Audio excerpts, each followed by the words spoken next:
It had like a little wooden handle and a little felting needle on it. And I would just stab away at it, because one thing that I noticed with other people's work versus my own was, I mean, they could have been using Facetune on it for all I know. I've got no idea, just to make it look all smooth.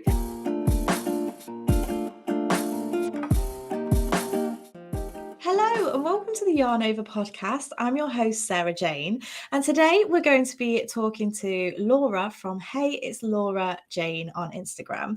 Laura is a musician. She's very well known for an amazingly popular song, which has been all over social media. She is also an ex-crochet designer and also a creative business strategist. In this week's episode, we're going to talk about amigurumi and crochet injuries. So grab a cup of tea and your crochet hook and let's get into this week's episode.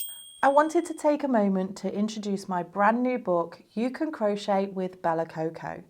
This is a clear and simple course for the beginner and contains everything that you need to get started as an absolute beginner. It also serves as a handy reference guide for those who just want a quick catch up to brush up on their techniques.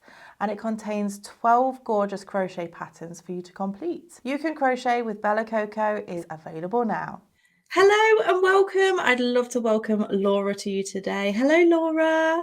Hi. Thank you so much for joining me today. Thank you for having me. It's a pleasure. So, for those who might not know who you are, could you just do a little introduction of yourself?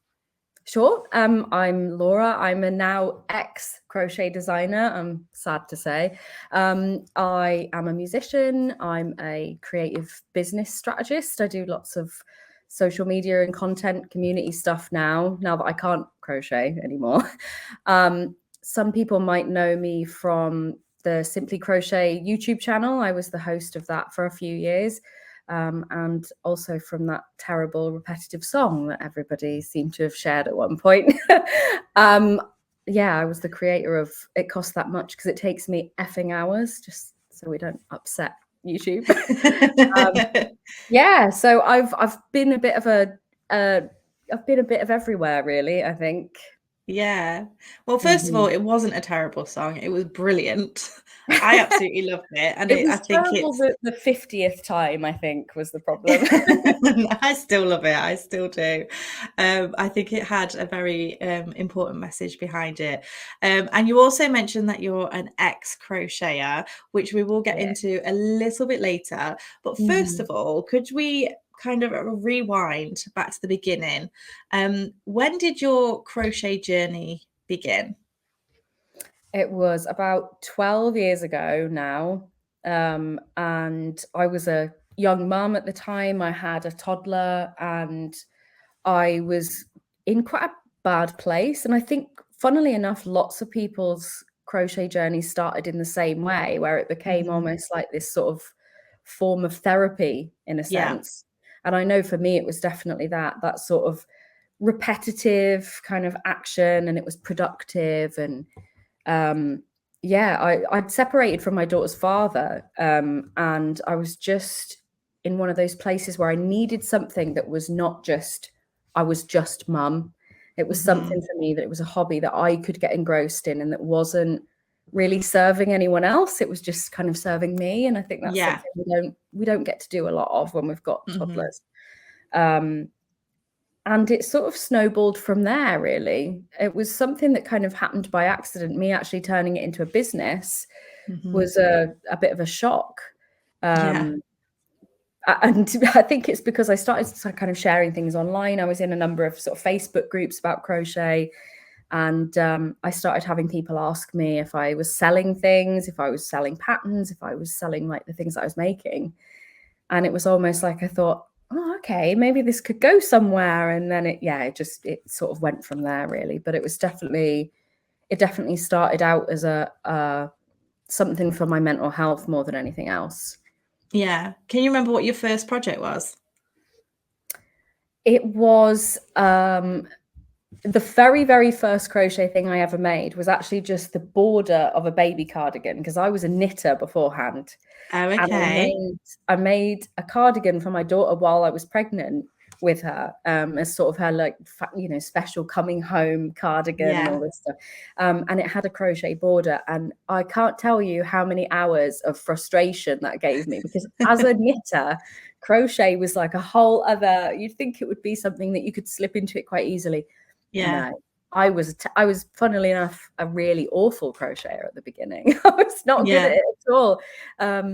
And so, that was the very first thing. And then it was once I discovered amigurumi, that was me away. I was obsessed after that point, because it was quick. I loved blankets, but I needed that productivity. I needed to be able to get things finished as quickly as possible. So amigurumi was just my happy place for sure. Can you remember your first amigurumi project? I can. I somehow wrote the pattern myself. I say wrote the pattern. I did it in my brain on a whim. It was a seal, actually. It was a little seal, because I'd found this really nice kind of like color changing gray yarn in my yarn shop. And I made a little seal, and he had like a little knitted scarf on. It was very basic, but I was thrilled because it was, I wasn't following a pattern or anything, but that was the first thing. And I also got given a book that was full of all these teeny tiny little patterns for little, like there was like a zombie and a, Frankenstein cute. And stuff. It was a present. I think it was somebody that thought I was a crocheter when actually I was a knitter, and there was that kind of, I don't know what I'm doing with this, but thankfully ignited a love that I didn't know was there. So that was it's very impressive that your first ever amigurumi was your own pattern. I think that was the first thing I ever finished. I had lots of unfinished half circles everywhere. So.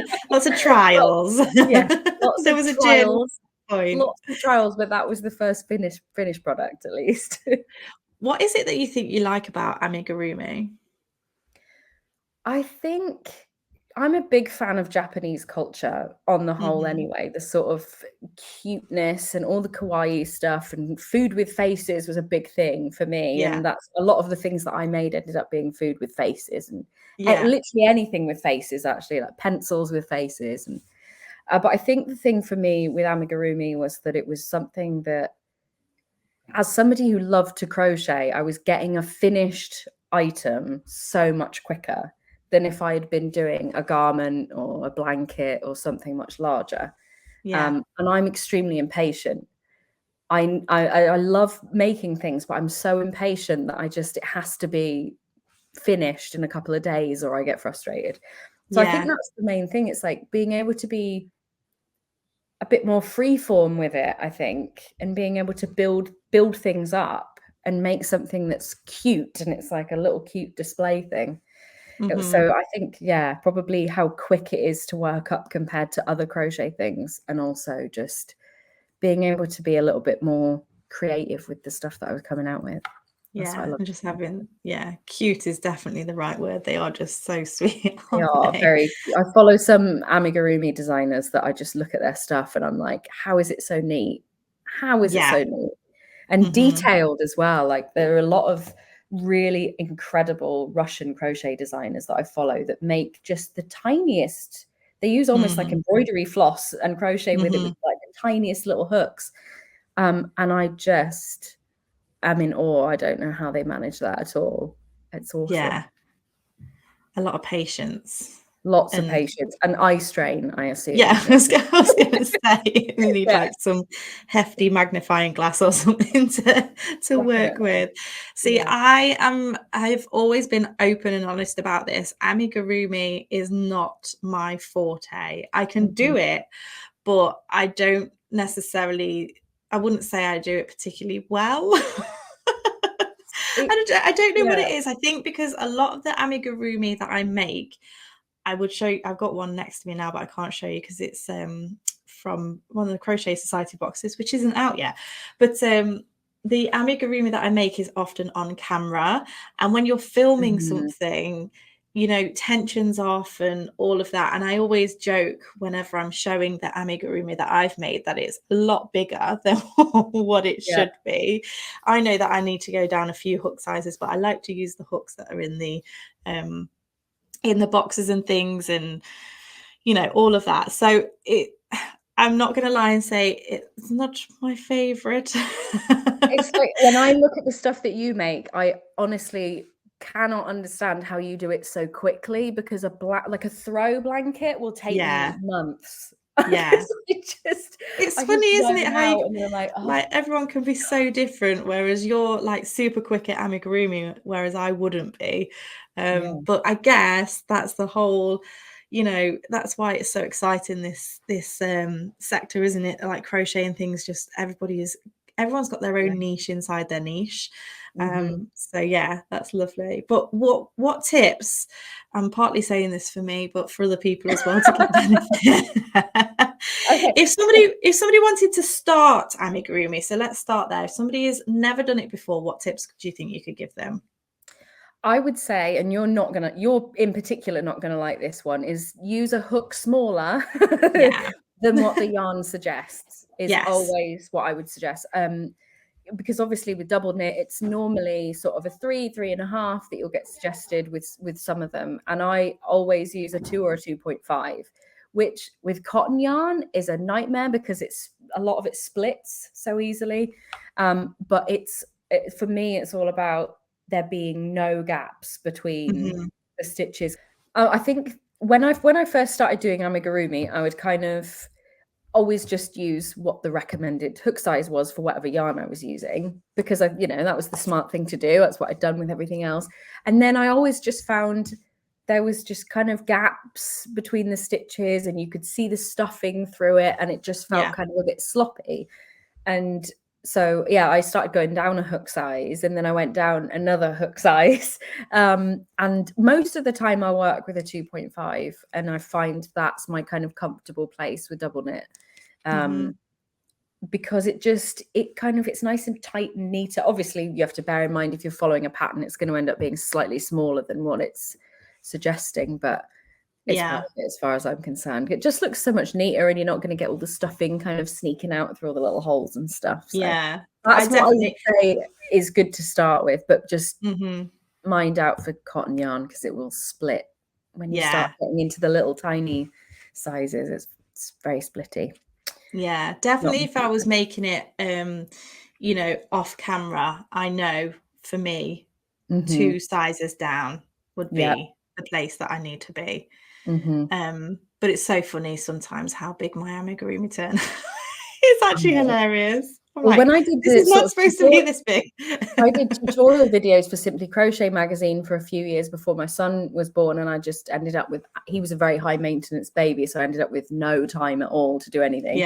But I was doing them for Yarniversity on their YouTube channel, and it is funny when you're doing sort of explainer videos, you realize almost how sloppy your own like natural techniques are, because you're trying so hard to make it look clean and easy to understand, because it's a lot of this. For anyone that's not familiar with it, it just looks like spaghetti legs. So I think it sort of drives it home a little bit how sloppy your own techniques can be, because you have to be so much like more slow and intentional with everything that you're doing. And I was just, the amount of times I had to re-record them, because I'm like, they cannot tell what I'm doing at all. I'm not teaching anyone anything. It's not good.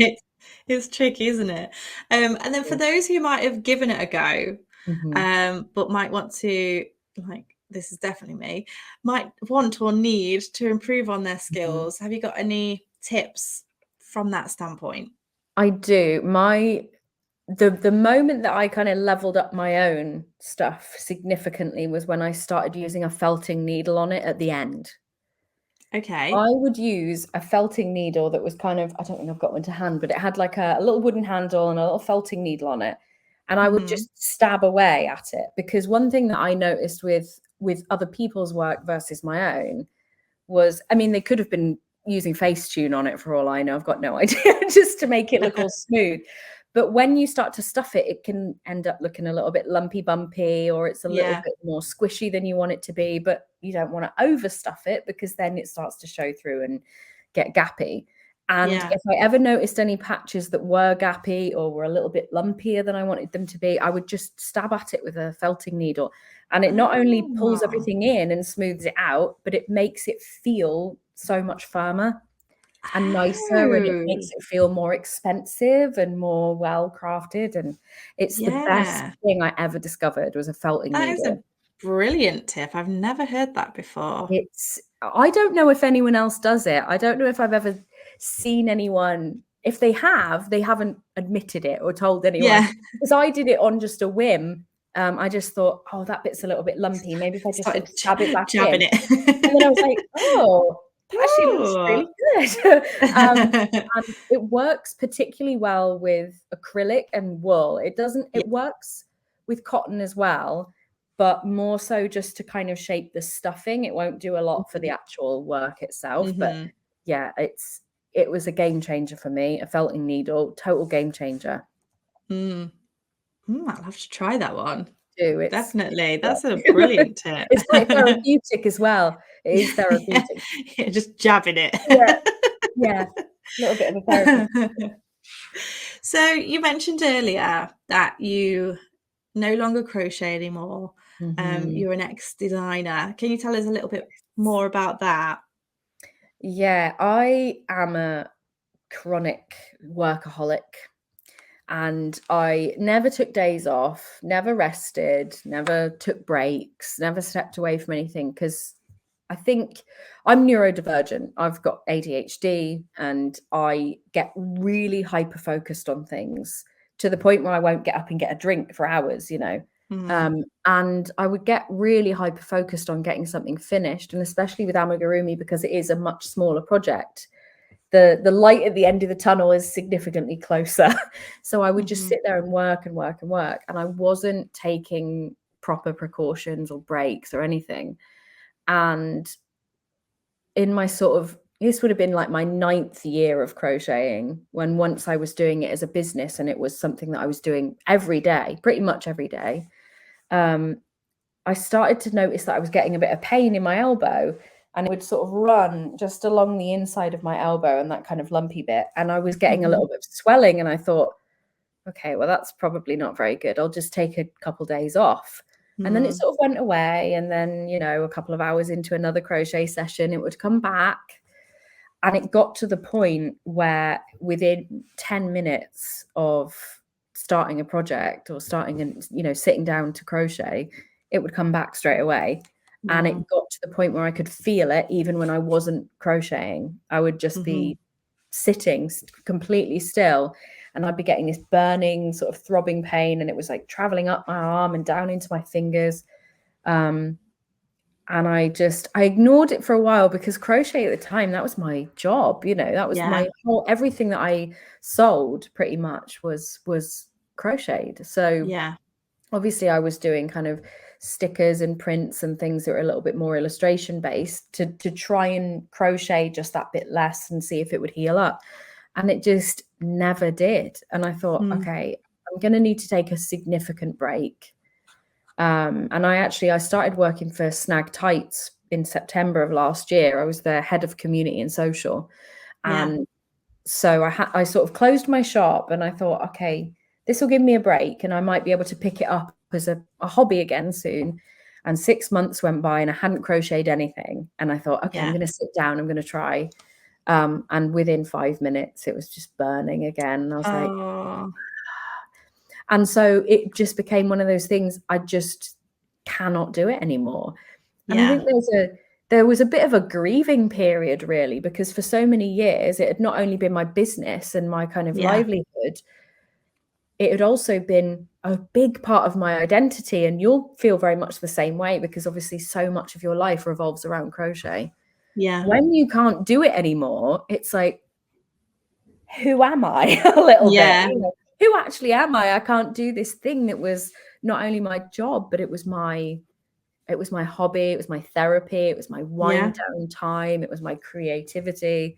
And especially if you started it because, you know, you were as a young mom and you wanted to have something other than being a mom, it becomes like you say, a part of you, doesn't it? So it was not good. And I know that I'm to blame for that. I really am, because I didn't take the proper breaks. I didn't support my arms. I didn't sit in a chair that was particularly supportive. And so I know that if I could go back, there would obviously be a lot of things that I would change. But I suppose it's the universe nudging me in a different direction, I suppose. And that's kind of all I've been able to really take from it, is that it's, I'm very much of the opinion that everything happens for a reason. Much as it's painful and sore to literally and emotionally to kind of think I've got to let go of something that was such a big part of who I am. I'm just being nudged in a different direction now. And I think that's where I'm trying to focus on. But it's difficult, and it happens to so many artists when they've got especially quite a repetitive craft. It's very, very easy to get injured, and unfortunately some people just don't recover, and that's me. It is sad. Have you seen my brand new pattern, the patchwork blanket? This project is perfect if you want to use up some of your yarn in your stash, explore new stitches and techniques, and also learn new skills. So many people have picked up this pattern already and begun their projects, and if you want to too, you can head across to bellacococrochet.com/patchwork-blanket. That's bellacococrochet.com/patchwork-blanket. What tips would you give to people then to help prevent those types of injuries? Crochet injuries. This sounds nuts, doesn't it, to say crochet injuries? Having crochet's elbow, I'll call it that. The biggest thing I think is taking breaks, for sure. Taking a stretch break, or maybe even sort of setting timers and being like, okay, I'm going to do this for this amount of time, and then I'm going to step away, and I'm going to actually give myself a little bit of recovery time, because you're just using that same motion, for sometimes hours at a time, because a lot of crocheters the same will get so into what we're doing that it's like hours go by, and without having those rests, and without sort of just stretching that out and just moving and putting your arm in a different position, it's much more likely to get injured. But the other thing that I would say is support. If you're sort of holding your arms up at an unnatural angle for so long, there's going to be huge muscle strain and things like that. So putting a cushion underneath, when it did start to get bad for me, it did help. As long as I had my left arm supported, I should have supported them both really, but both arms supported is a big thing. And the final thing I would suggest is, if you are somebody that crochets at a desk or at a table, which I used to do quite a lot, is to avoid resting your arms on the edge of the table, because that can cause all sorts of nerve injuries. It can block circulation. It can do all sorts of not very nice things. So support and resting and stretching. But I think it's one of those things that seems to get us all at some point. So I'm hoping that just supporting yourself a bit better, stretching out, having breaks, will just slow down that process a little bit, so that people can enjoy crocheting for as long as possible. Absolutely. So I'm only 34, and I shouldn't be unable to do something now. I remember, I was going to say last year, but I think it was the year before. Trying to think, these years just go so quick. I don't know what day of the week it is half the time at the moment. It's lockdown. I blame lockdown. My youngest, she was 8 weeks at the time, and I had to get back to filming video tutorials.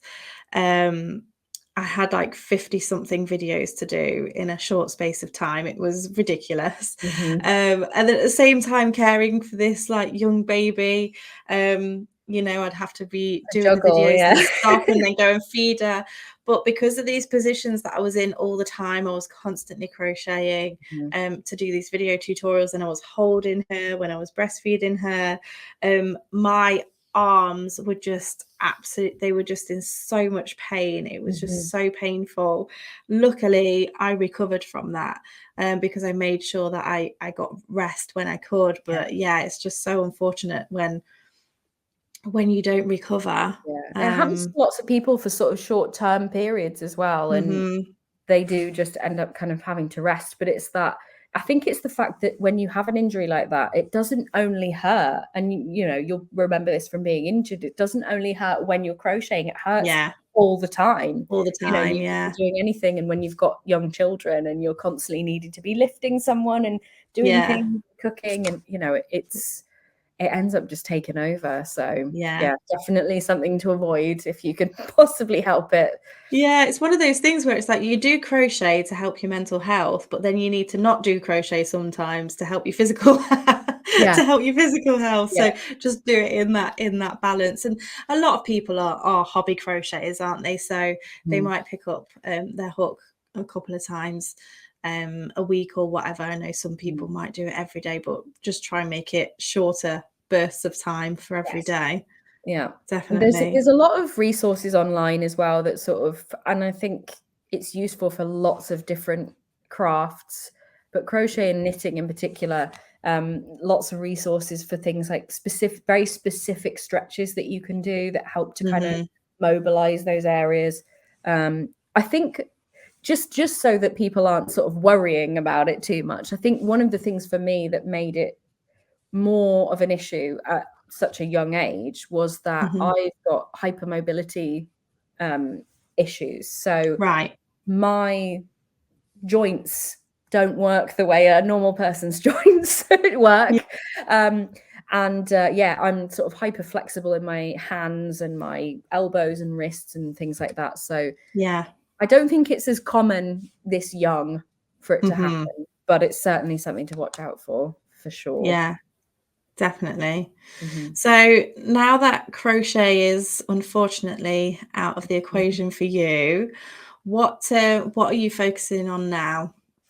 My current focus is all about kind of helping other creative business owners with visibility and marketing, social media, and mindset stuff, because there are so many people that are out there apologizing for their prices, some people are apologizing for their face on social media, which will never stop annoying me. You know, having no makeup on, it's like, sorry for my face. No. So my focus now is really just kind of helping other people build themselves up and build up their own creative businesses. I realized years ago, as somebody that's been self-employed for almost 12 years, I realized a long time ago that one of my favorite things was just speaking to other creative business friends about what they were doing, what they were up to, and how they could improve certain things. And lots of artists and crafters are really struggling with social media at the moment. It's like such a, it does feel a bit like you have to be this like content generation machine, just like churning stuff out just to be seen by the people that already follow you. And because social media and community building stuff is something that I love, and I've always had a really sort of big passion for it, I'm focusing on that now. And I've been putting out a lot of kind of stuff on social about that visibility and marketing yourself, and also a lot to do with the kind of mindset behind running a creative business, because there's this sort of hustle culture that I really can't stand. I cannot abide the whole like wake up at 5 a.m. and go to the gym and, you know, have a smoothie and then work for it's not feasible for the average person. And certainly when there are people that are, you know, parents, or they've got care responsibilities or chronic illnesses, or, you know, different levels of attention span, it's really difficult to see this constant push for, you need to be visible all the time, you need to be doing this, that, and the other. When I think one of the best things about being self-employed, and especially as an artist and a crafter, is that you are your own boss. You've got an opportunity to reframe how that looks. how being a business owner looks. You've got that flexibility where you can listen to your body when it needs a rest. You can listen to your emotions when they need a rest. And it's been really, really nice to see so many people getting so much value out of the content that I'm putting out there and saying, you know, I've been achieving this much this week because I've been refocusing on what I'm doing, and I've been feeling a lot better about if I'm losing followers or if I don't get very good reach on something. Yeah, there's too much importance, I think, nowadays put on appearances online and showing up and being part of that hustle culture. And as somebody with a chronic illness, I can't physically be part of hustle culture. So I've had to reframe my own kind of business. And see, that's what's happened with my crochet. Because I can't crochet anymore, I'm now having to push things in a completely different direction. But thankfully, it's a direction that I'm very, very passionate about. So with the sort of rise of that song and seeing how much impact I could have on people, how people felt about their own businesses and about themselves and about their pricing, just as one person being able to have that much of an impact, it properly opened my eyes to how much we can do with the platforms that we have online. I just think it's amazing. I think it's madness how far that song has reached and how many different industries have used it, how many have really, it's really resonated with them. Crochet designers in particular, because we do spend effing hours making everything that we make. Pricing things is a huge issue. And valuing our time, I think, is a huge issue. So to see that song reach as far as it did, I think having social media platforms is a pretty awesome thing that we've got. You know, we've got quite a lot of power. Doesn't feel like it, but we do. Amazing. So what have you got coming up for the rest of this year? What are your plans? I'm currently working on setting up a group membership program for creative business owners. It's all about having a space to find support, to build up those creative business connections, and also to kind of learn more about foundational business and foundational marketing tools that people can use to actually get their art out there. Because I think we're in a position now where we're luckier than ever, where we can reach people on every continent from our house. But without having some sort of basis of kind of marketing knowledge or social media knowledge, it doesn't matter how talented a person is. If they can't get out there and can't get themselves seen, then that's going to be kind of going to waste. So it's going to be a sort of a membership program for people to just get to know other people in the industry, get out of that kind of lonely entrepreneur headspace, because it's when we don't have that office culture, it's quite a lonely it's quite a lonely thing to be running your own business. There's going to be kind of course modules about various different things: content generation, social media, newsletters, marketing, mindset stuff, time management, all kinds of stuff, everything that holds people back a little bit, I think. So I'm really, really excited about that, and I'm hoping that it's been a lot of work, it's been a lot of time and a lot of kind of investment of energy. So I'm hoping that I've done it justice, and I hope that people are going to love it. So it's just to give people a bit more of a foundational sort of basis to work from, really, to get that stuff out there. There's so many amazing artists that are not being seen because they're not pushing themselves for whatever reason. So sounds absolutely amazing. I'm sure you have very much done it justice. If you're going by the content of what you put on Instagram already, I'm sure that the content inside there is going to be invaluable for people. So where can people find you? I am on Instagram and TikTok as Hey, it's Laura-Jayne. And you can find me also on Facebook and LinkedIn as /Laura, Hey, it's Sarah-Jayne as well. I've used the same thing everywhere because I made the mistake of not doing that before and it was a nightmare to find me. So yeah. And they'll find the info. Sorry, say that again. Yeah, so I'm just Hey, it's Sarah-Jayne everywhere on the internet, everywhere. Pretty much. And that's where they'll find the info on your membership as well when it's launched. There's also a bit of a Prezi on there that lots of people have thankfully loved so far. In my bio, there's a link to a content pack with 100 days worth of free content ideas. Wow, yeah. Which has really, I've had some really good feedback on that. So I'm super excited about it. Because I think coming up with content ideas day after day after day is one of the biggest hurdles for people. So yeah. It's totally free, and free stuff is never bad. So well, thank you so much for coming and chatting today. It's been lovely talking to you. I should have said this at the beginning, but I'm a little bit starstruck, because of that song. And just followed you for so long. I'm like, yay. No, but that's madness, because I actually started following you on YouTube years ago, probably 8 years ago or something like that. And I've kind of watched your journey and watched you hit 1 million and oh, it was so cool. So yeah, it's really, really nice. It's nice there's a fly in here now. I love that. Thanks so much.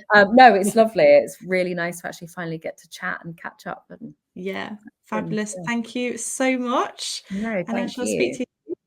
Bye. Bye.